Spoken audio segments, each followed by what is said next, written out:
En chino hay miles de caracteres, pero estos dos son iguales, tanto en pronunciación como en significado. Lo mismo pasa con estos dos, que significan plataforma. Pero no nos quedamos ahí. Estos dos significan volar y son idénticos. También pasa lo mismo con el carácter de escritura y el carácter de escuchar. Seguramente lo has visto y es que realmente hay dos formas de escribir el chino simplificado y el chino tradicional. Pero ¿cuáles son las diferencias? ¿Y por qué existen dos sistemas para escribir el chino? Hace más de 2300 años, en lo que hoy conocemos como China, diversos reinos que compartían una cultura en común peleaban entre sí. Cada uno de estos reinos, heredero del sistema de escritura antiguo, cargaba consigo una versión propia de este sistema. Finalmente, uno de estos reinos se impuso. Gracias a su poder militar, el poderoso reino de Qin arrasó con los demás y se hizo con todo el territorio. No pasó mucho tiempo para que Qin Shi Huang, el ahora nuevo emperador de China, en su afán por unir a todos los reinos que había derrotado en uno solo, también se dedicó a unificar los caracteres, tomando como base aquellos que había aprendido en su natal reino de Qin. Un sistema de escritura para dominarlos a todos.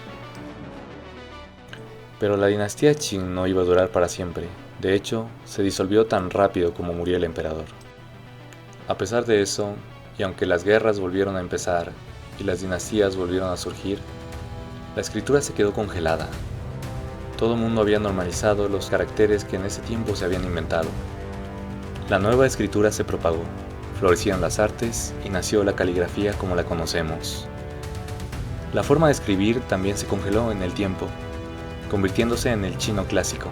Este chino estaba inspirado en la forma de hablar de Kongzi y de Lao Tzu, por lo que sus obras, así como los escritos de poetas como Li Bai, podrían ser leídos miles de años después por cualquier generación de chinos.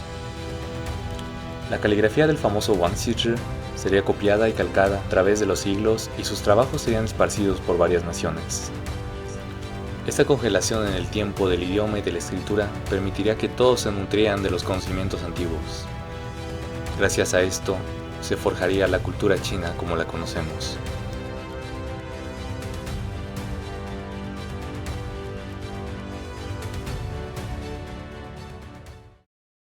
Pero el florecimiento de la cultura china no iba a durar para siempre. En el siglo XIX y XX, China se enfrentó contra problemas que en el futuro serían conocidos como el siglo de la humillación.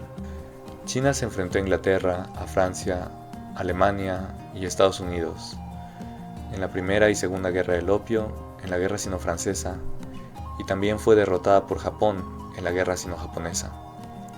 Finalmente, la rebelión de los Boxers terminó sepultando cualquier orgullo nacional que le quedara al país. Los chinos, que hasta ese entonces se habían consolidado como la primera potencia de Asia, ahora veían en sí mismos una debilidad.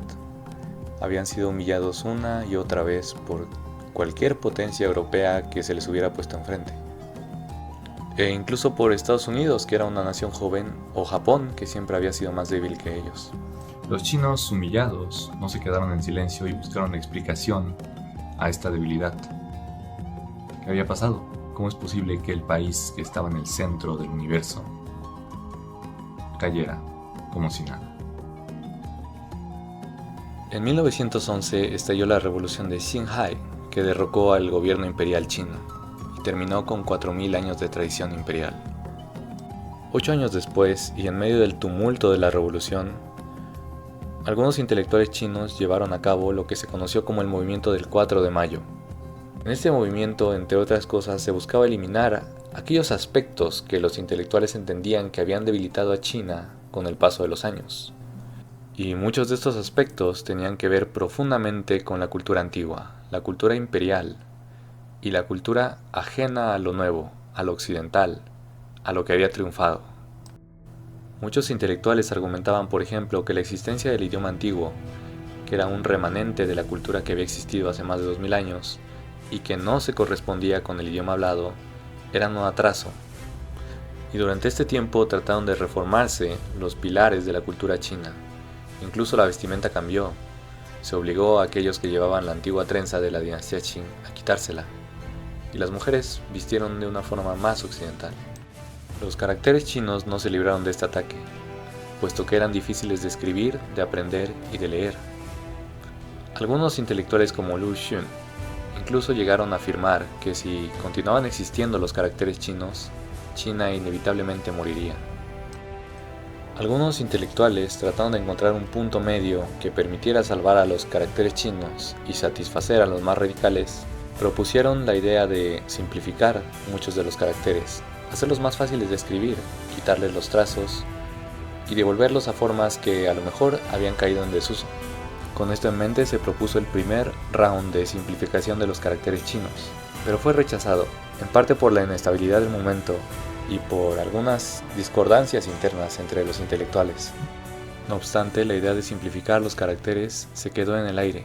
En 1937 China entró en guerra contra Japón, y cuando salió victoriosa de esta, inmediatamente entró en una guerra civil, que ganaron los comunistas. Ya con Mao a la cabeza, se procedió a atacar todo aquello que se considerara antiguo, reaccionario, conservador o capitalista.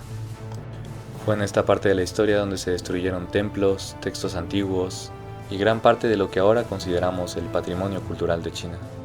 Los caracteres también serían cambiados y por primera vez se aprobó el round de simplificación que sería utilizado en todas las escuelas de China. Los caracteres cambiaron su forma, se hicieron más simples, algunos perdieron partes y muchos perdieron simplemente líneas. El cambio se aplicó poco a poco, pero no fue pequeño. Más de 2.238 caracteres fueron afectados y cambiados por esto. A pesar de que ahora los textos antiguos serían más difíciles de leer porque los caracteres nuevos eran muy diferentes, el sistema no encontró demasiada oposición puesto que los cambios eran menores y generalmente tomaban formas antiguas o formas raras de caracteres que se escribían en ciertos lugares de China.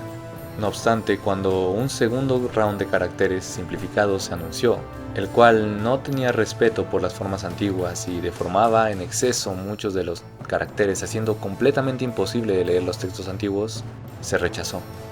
A partir de entonces, todos los textos publicados oficialmente en China estaban en el nuevo sistema, el sistema simplificado, cuyo mayor argumento de apoyo era el aumentar la alfabetización del país. A pesar de que la alfabetización era perfectamente lograble en el sistema tradicional, el sistema simplificado se sigue apoyando hasta ahora. Ahora vamos a analizar en qué consisten estos cambios. Aquí tenemos al carácter de Pei, que significa concha. Podemos observar cómo solo se ha removido una pequeña parte. Estas tres líneas se convirtieron en esta línea del centro. No es un cambio grande. El siguiente es el carácter de Ai, o amor. Aquí vemos que la parte roja que representa el corazón, el radical de corazón, se ha reemplazado por esta línea, quedando como resultado el radical de amigo. Algunas personas piensan que este cambio le quita significado al carácter original. El siguiente ejemplo es el carácter de Yu, que significa con. Aquí vemos como la parte central se ha convertido en la totalidad del nuevo carácter, y el resto de los componentes se han eliminado. Ahora tenemos el ejemplo de Wei.